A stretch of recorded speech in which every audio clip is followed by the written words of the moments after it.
Detective Barnes. I'm investigating your husband's murder. And I got some deputies out searching. Hey, friends, welcome back to another interesting recap. Damien Rowe is about a middle-aged widow who starts a dark, chaotic affair with her son's new friend, only to realize that she was trapped for her previous deed with one of her ex-lover's sons. At the beginning of the film, a famous writer, Mark Elliott, is killed by a stranger, and a while later his wife, Sharon, and son Anthony grieve.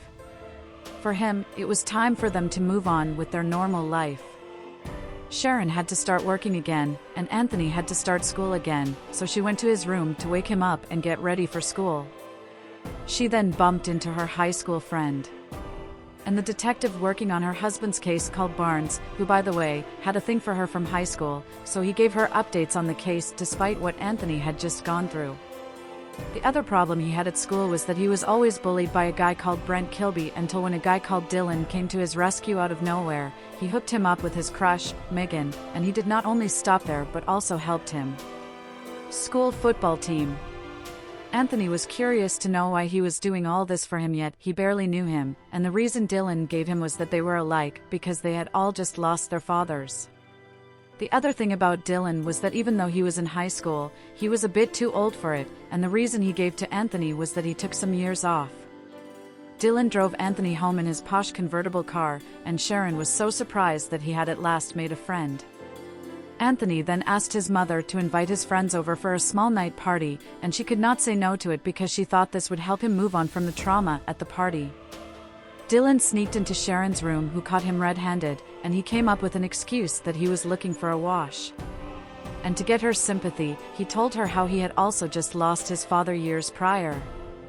He and Anthony became so tight that he would share with him some of his football tactics, and one day he left him on the pitch to go and meet Sharon as his uncle's representative on the house she was selling.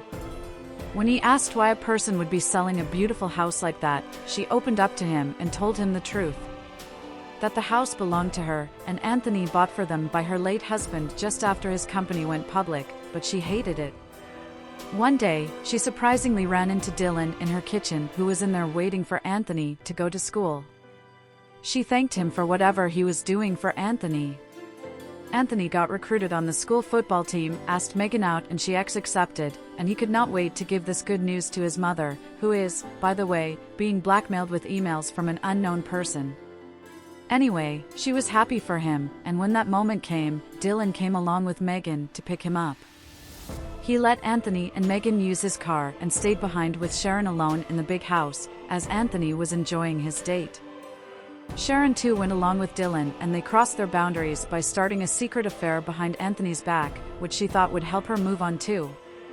Dylan started impacting their lives, making them do things they thought they would never do, like making Anthony team up with him and getting Brent Kilby expelled from school, even though the whole thing was a setup. One day as Sharon was sneaking up with Dylan at her late husband's house in the middle of the night, someone recorded them on the phone as they were making out.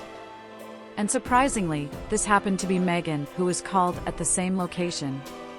The following day, as she showed the recording to Anthony, her question was why Dylan invited her over to that house. Anthony then told Megan the truth, that what she saw in her recording was not his mother's first affair, meaning she cheated before the death of his father. Dylan forcefully got the video from Megan and abducted her.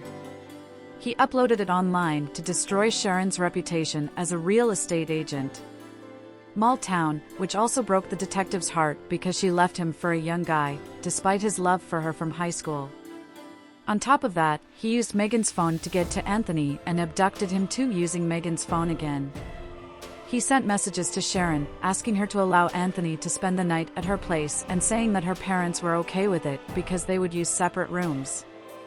When she asked to talk to him, the reply was like, "I don't think he will." Because they had just fought. She thought maybe he was still mad, but at the same time worried as a mother. A while later, she got a message from someone to meet her at the house she was selling, and as backup, she called the detective's friend to meet her there too. She found a video of her late ex-lover playing with his son, who happened to be Dylan, and right away she knew that he wanted revenge because his father took his life. After she broke his heart, Dylan wanted her to take her own life using the same knife that his father used to take him in exchange for Anthony. Somehow she managed to defend herself. The detective also got there in time, and Dylan took off. They went and followed his trail, leading them to a forest where he had tied Anthony and Megan to a tree. Because the detective was asthmatic, he almost got an attack in the process, and Dylan used it to his advantage to stab him from the back. To cut the long story short, they managed to defend themselves, and Dylan was eliminated. Sharon left her business to be managed by her secretary. Kate was promoted to partner, and she decided to give the detective a chance. If you have come this far, thanks for watching, and please give this video a like because it helps the channel.